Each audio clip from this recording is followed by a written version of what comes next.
Hello good morning. The Bihar teacher history makers has the activity मेरा mobile मेरी शिक्षा के सभी साथियों और जो इससे जुड़े हुए बच्चे हैं सबको आज फिर से स्वागत है और विज्ञान सीखे ब्लॉग में।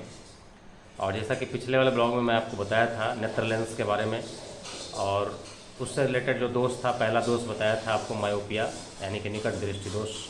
आज उससे दूसरा दोष, आँख में होने वाला दूसरा दोष, जिसका नाम है दीर्घ दृष्टि दोष या दूर दृष्टि दोष, अर्थात जिसको हम लोग हाइपरमेट्रोपिया कहते हैं इंग्लिश में, उसका बीमारी कैसे होता है, उसका निवारण कैसे होता है, आज के ब्लॉग में हम लोग ये जानेंगे। तो चलिए आते हैं ब्लॉग पे। तो चलिए आज आँख में होने वाली दूसरी बीमारी जिसका नाम है दूर दृष्टि दोष, इंग्लिश में बोलते हैं हाइपरमेट्रोपिया, और इसी का नाम दीर्घ दृष्टि दोष भी होता है।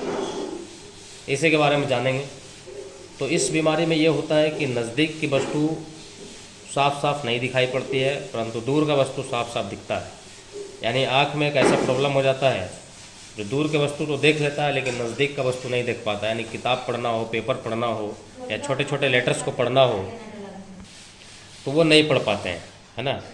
तो छोटे छोटे लेटर्स या नज़दीक की जो वस्तु है पढ़ने में ज़्यादातर दिक्कत होने लगती है। और ये प्रॉब्लम आजकल के आने वाले छोटे छोटे बच्चों को भी होने लगे, खान पान के चलते या electronic device, mobile, TV, computer में ज़्यादा देखने के चलते। तो बीमारी समझ गए होंगे कि नज़दीक की वस्तु साफ साफ नहीं दिखाई पड़ती है लेकिन दूर की वस्तु दिखती है। तो बीमारी तो ये होता है। रहा बात की कारण क्या है, ऐसा होता क्यों है? तो आँख में ये होता है कि इसका जो नेत्र लेंस का जो लेंस होता है, मतलब आँख का जो लेंस होता है नेत्र लेंस, उसका अत्यधिक पतला हो जाना इसका कारण है। पतला हो जाने से उसका फोकस दूरी जो है अधिक बढ़ जाता है, अत्यधिक बढ़ जाता है। यानी जितना नहीं बढ़ना चाहिए उससे भी ज़्यादा बढ़ जाता है।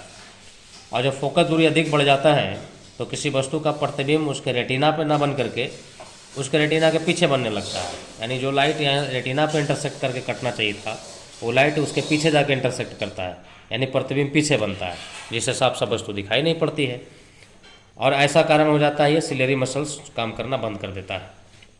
उसमें भी वही होता है, जो लेंस मोटा होता है उसमें भी।